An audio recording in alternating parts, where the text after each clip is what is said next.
की back seat पर बैठने वाले गौतम आज अनिका को पीछे बैठाकर खुद ड्राइवर के साथ वाली सीट पर बैठ गए थे, मानो ऐसा करके वो अनिका को अपनी नाराजगी जता रही हो। अनिका जानती थी कि एक बेटी होने के नाते आज उसने अपने पिता को दुनिया का सबसे बड़ा दुख दिया था, एक बिन ब्याही मां बनकर। इतना दुख उन्हें अनिका की मां के गुजरने पर भी नहीं हुआ होगा। अनिका को ऐसा लग रहा था मानो आज मनाली का हर इंसान उसे सवालिया नजरों से बस एक ही सवाल पूछ रहा हो कि कौन है इस बच्चे का बाप। लेकिन इसका जवाब तो अनिका के पास भी नहीं था। गुलेरिया हाउस ब्रिटिश के जमाने का मकान था।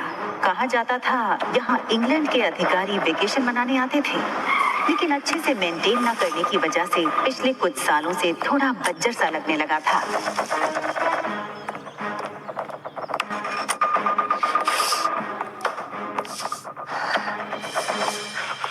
अनिका कमजोर शरीर और भारी कदमों से गौतम के पीछे पीछे घर में दाखिल हुई। बिन माँ की पली बड़ी अनिका को आज सबसे ज्यादा जरूरत थी तो उसके पापा के इमोशनल सपोर्ट की। मुश्किल से एक मौका मिला था हमें हमारी जिंदगी फिर से बेहतर बनाने का। नसीब वाली थी तुम जो तुम्हारी डोगरा खानदान के इकलौते वारिस कुणाल डोगरा से शादी हुई थी।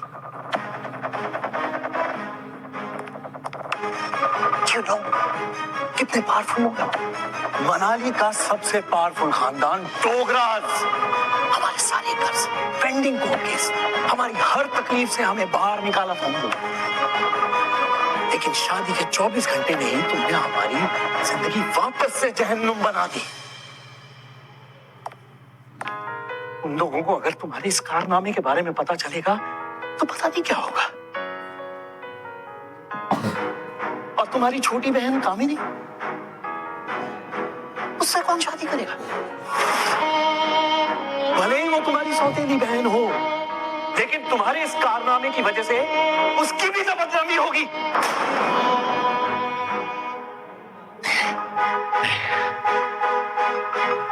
तब तक ये मामला खत्म नहीं हो जाता मैं कामिनी को और तुम्हारी मां मनीषा उसके भाई के घर भेज दूंगा। लेकिन आज नहीं तो कल सबको पता चल ही जाएगा। आज तुम भी अपनी मां के साथ ही। अनिका वो सुन चुकी थी जो गौतम कहते कहते रुक गया था। अगले दिन सुबह गौतम ने घर में लगे सारे सीसीटीवी के पिछले 5 महीने की फुटेज को खंगाला और बारीकी से देखने के बाद वो हैरान रह गया था कि पिछले 5 महीनों से छोटी मोटी बीमारी के चलते अनिका घर के बाहर कहीं गई ही नहीं थी। ये देखकर गौतम का गुस्सा अब आश्चर्य में बदल गया। उसे इतना तो समझ आ गया था कि कहीं कुछ तो गड़बड़ थी। जल्द ही अनिका की देखभाल के लिए एक नर्स रखी गई। लगातार देखभाल और दवाइयों से अनिका की सेहत में काफी सुधार आया। 4 महीने बीत चुके थे, लेकिन साथ ही साथ उसे ये बात रोमांचक कर रही थी कि उसके अंदर एक नन्ही सी जान पल रही है जो सिर्फ और सिर्फ उसका होगा। अनिका अपनी छोटी सी दुनिया में लगभग सब कुछ भूल चुकी थी। ना वो किसी से मिलती, ना कोई उससे मिलता।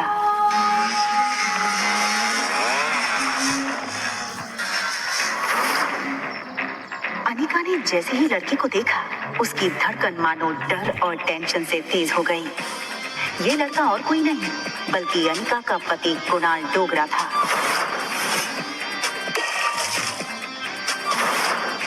कुणाल की शादी अनिका से भले ही उसकी मर्जी के खिलाफ करवाई गई थी, लेकिन अपनी बीवी की कोख में किसी और का बच्चा देखना कोई भी मर्द बर्दाश्त नहीं कर पाए। कुणाल शादी के मंडप से सीधे दिल्ली अपने कॉलेज की पढ़ाई करने चला गया था और वहीं पहुंचकर शादी के दूसरे दिन उसे अनिका की प्रेगनेंसी की खबर मिली थी। अरे कुणाल बेटा, आज अचानक से तुमने फोन किया कि तुम आ रहे हो। कॉलेज की तुम्हारी छुट्टियां शुरू हो गई क्या? कमाल है, 4 महीने के बाद मैं घर आ रहा हूं। अपने दामाद को इस तरीके से वेलकम करेंगे। और वैसे भी बहुत कुछ बदल गया है अब यहाँ पे।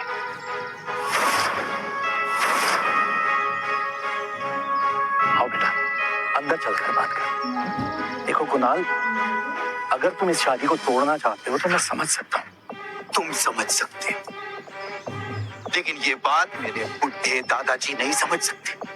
जबरदस्ती इस मोटी से मेरी शादी करा दी और अब वो चाहते हैं कि इसके इस पाप को मैं अपना नाम दे दूं। जब जब इसको देखता हूं ऐसा लगता है कि ऐसे गुनाहों की सजा मिल रही है जो गुनाह मैंने कभी किए ही नहीं। देखो इस बेशरम को कैसे खड़ी है। शादी के फेरे लेते वक्त किसी और का पाप लेकर के खड़ी थी पेट में। क्या लगता है तुझे तेरे इस पाप को मैं अपना नाम दूंगा? कुणाल डोगरा का नाम मिलेगा इसको। सोचना भी पता नहीं किस कदर का कीड़ा है।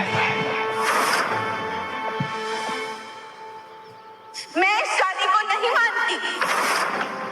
ये सुनकर कुणाल और गौतम दोनों ही शॉक थे। देखो बेटा, इस वक्त अनिका की तबीयत ठीक नहीं है, इसकी बातों पर ध्यान मत दो। और रहा सवाल इस बच्चे का, तो उसके पैदा होते ही उसे अनिका से हमेशा के लिए दूर कर दिया जाएगा, मेरा यकीन करो।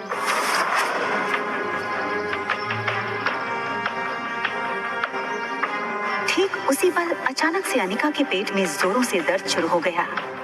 दर्द के मारे एक झटके में अपनी पीठ के बल गिरी। अनिका,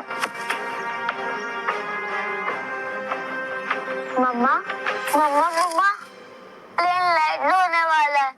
देखते ही देखते आज 6 साल बीत चुके थे और सामने थी उसकी 6 साल की बेटी रिया। रिया का मासूम चेहरा और उसकी खूबसूरत कत्थई आंखें देखकर अनिका की जान में जान आई। मम्मा, क्या हम पापा को ढूंढने जा रहे हैं मनाली? मैंने कितनी बार कहा तुमसे, तुम्हारे पापा नहीं है। कम ऑन मम्मा, हमारे तो टीचर सिखाते कि सब बच्चों के मॉम एंड डैड होते हैं। तो क्या मैं गेमिंग वर्ल्ड से आई हूँ या फिर मैं किसी जादू करके हेड से बाहर निकली हूँ? आब्राकडाब्रा, रिया बाहर आ जा। तो मनाली में मेरा भाई मिलेगा क्या? रिया का ये सवाल सुनकर अनिका गहरी सोच में डूब गई थी। उसे याद आ गया कि कैसे 6 साल पहले उसने मनाली के हॉस्पिटल में जुड़वा बच्चों को जन्म दिया था। अनिका के पापा गौतम की कद काठी के एक आदमी ने उससे उसके दोनों बच्चों को छीनने की कोशिश की थी।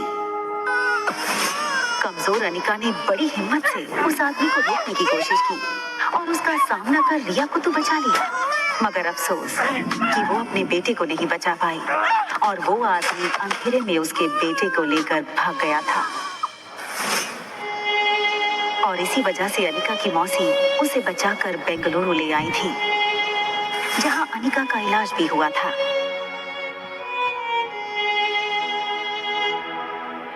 हालांकि इन 6 सालों में अनिका पूरी तरह से बदल चुकी थी।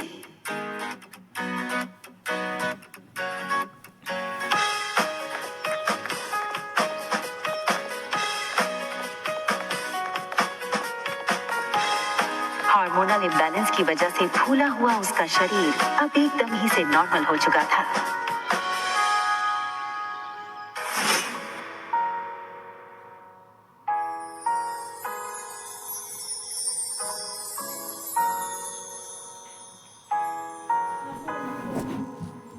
कितनी खूबसूरत लग रही हो तुम। मनाली में तो लोगों के होश उड़ जाएंगे।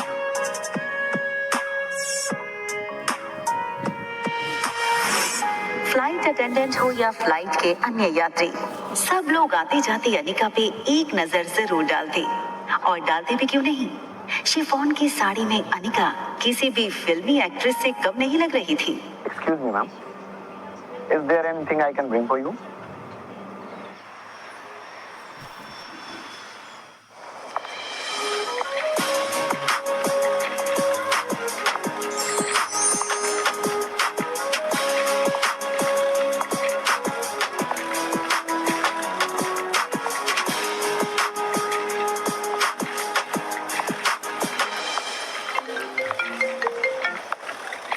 हेलो पा। कुणाल तुम्हें लेने एयरपोर्ट आ रहा है। तुम उसके साथ सीधा घर आना।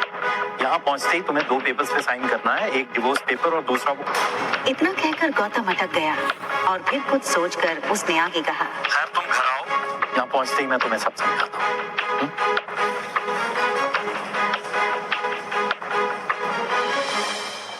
इन 6 सालों में कुणाल भी काफी बदल चुका था। अब वो एक कॉलेज स्टूडेंट नहीं रहा था, बल्कि एक बिजनेसमैन था।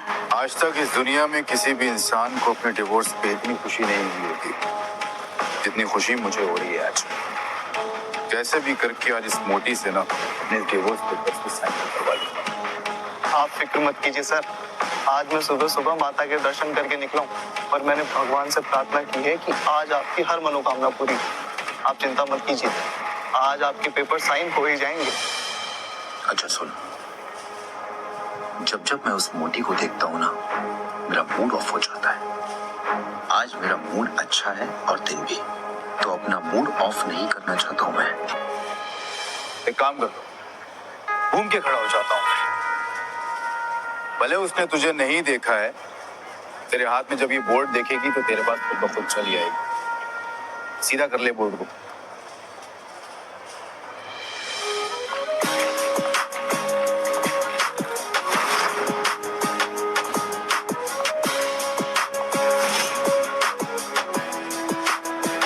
कुणाल ने एयरपोर्ट से बाहर आते हुए एक लड़की को देखा और फिर देखता ही रह गया। कुणाल बिना वक्त गंवाए इस लड़की के सामने आकर खड़ा हो गया। अनिका एक पल के लिए सहम गई और उसे लगा कि पहले की तरह कहीं कुणाल उसकी फिर से इंसल्ट ना कर दे, और इसीलिए अनिका सीधे कुणाल को थप्पड़ जड़ देना चाहती थी, मगर वो अपनी बेटी रिया के सामने कोई तमाशा नहीं करना चाहती थी। Hi miss gorgeous. अब लगता है मनाली में आप पहली बार आई हैं, क्योंकि अगर आप पहले आई होती तो ये पॉसिबल नहीं कि आप मेरी नजर से अननोटिस होती। टैक्सी। टैक्सी की क्या जरूरत है? आप कहिए, जहाँ कहिए वहां मैं आपको ड्रॉप कर सकता हूँ अपनी कार से। इफ यू अरे ये छोटी सी गुड़िया कौन है? हाँ, लगता है ये आपकी छोटी बहन है।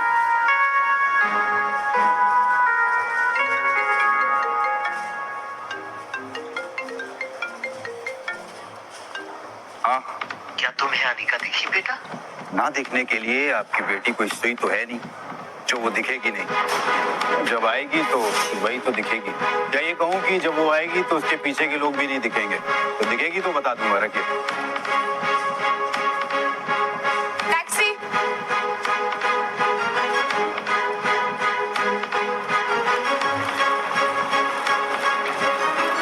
टैक्सी वहां से निकलने ही वाली थी कि तभी कुणाल ने टैक्सी रोकी।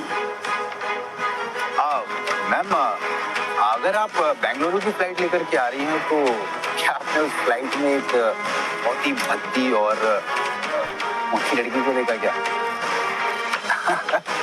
एक्चुअली वो ना 6 साल पहले 120 किलो की थी। तो पक्की बात, डबल सेंचुरी मार चुकी होगी। आपने नहीं देखा? आप अपना नाम तो बता दीजिए।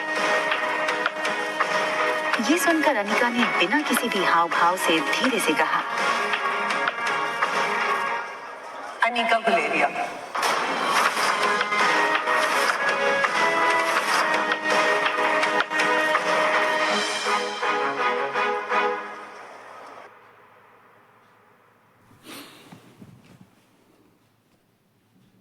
मनाली के छोटे से एयरपोर्ट के बाहर की